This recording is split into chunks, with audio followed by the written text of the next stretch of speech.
I don't know how he ever became a. How are you doing, anymore. Josh? I hate. How'd the show go? Yeah, how's the show? Yo, it's very Did you murder rare like I that told you get to? fucking go off on somebody. And someone harassed you, heckled you? Dude, this was it was like a therapy session. All right. What happened? Oh, so look, there was a 45-year-old white woman, and you know, I have my guitar out, and so basically my shows are hour of stand-up, 15 minutes on guitar, right? Mm-hmm. And so I start playing guitar, and I fuck around a lot, and she does one of these. Well, I don't know why people do this, but she goes, screams, "Sing Layla by Eric Clapton." She was drunk, and I was like, what show do you think you're at? Like, do you think this is a live karaoke band? Which part of this show did you think that? And I just kind of let it go. Mm-hmm. She was drunk. She screamed it again.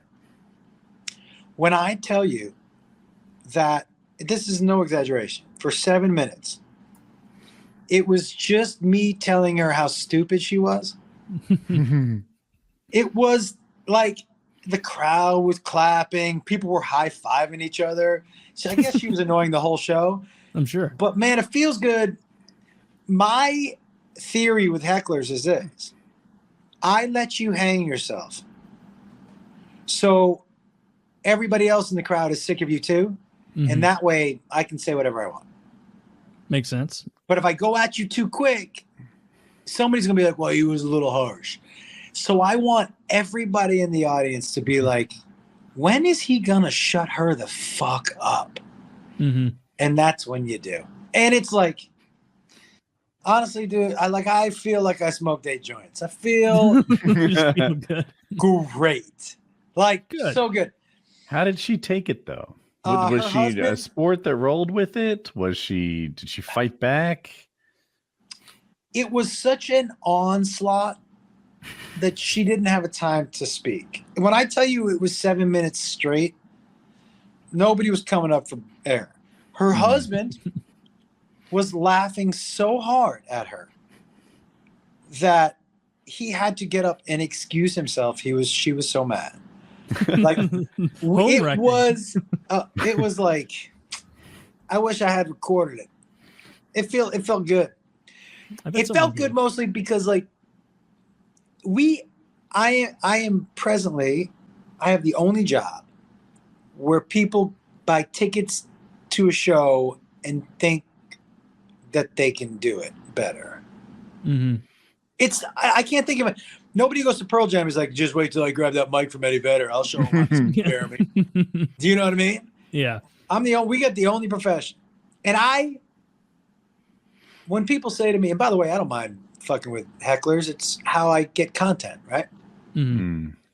But at the same time, I fight back hard when people are like, it's part of the job. No, it's not. It shouldn't be.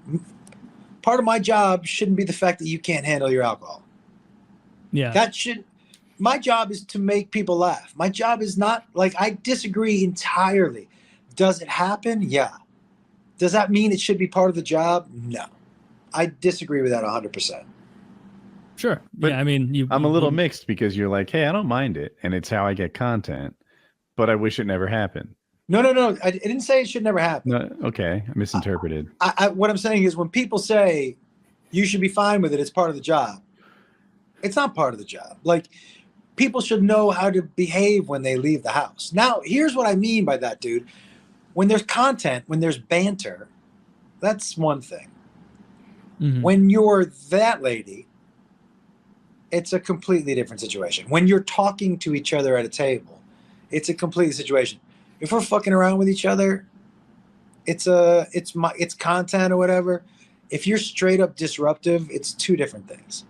So just talking. Does anyone ever hit a punchline you value? Like, you know, they just shout something out from the crowd that makes you laugh and adds to the show. Yeah, I remember when I was a young comic, I ended up going after this dude who was an old comic, and he was funnier than me. Oh no. Uh-oh. He said he was talking. I go, You hey, want man, at Dave Attell or something? he said to me, he goes, hey man, sorry about that. You don't want any of this. And I took it as a challenge, and he was right. Yeah, he was right. I didn't want any of that. No. He was way funnier than me. And I'm so lucky that only a quarter of the crowd could hear him. That's an advantage I sometimes feel like comics don't give a credence to. I don't know. My phrasing is poor, but like you have a mic and you typically have the audience on your side by default, right? Unless you're ruining it and you've lost them somehow. Mm-hmm. But mostly they're here to support you. And you have a mic so people hear you more clearly. I see comics just like make a silly face at a heckler and everyone laughs and thinks it's great. I've been in that position. I've been in that position where I'm like the celebrity with the backing of everybody. And I'm not that witty. I just say I fucked your mom or something. Or, like you're giving me a hard time, but your mom loves it when I give her the hard time. That's and right. They think it's fucking great. It's not that great. It's like they're Xbox for you though, dude. It's a home game. It's a home game. Perfect. Yeah. Straight up home game. And by the way, for me, one of the reasons that I prefer not to have to do it is because I know most of the people come to the show just want to hear the material. And I'm here to service those people. Do you know what I mean? That's what they bought the ticket for. Sure. So that's why I know that if you let people hang themselves, you can really just go in and just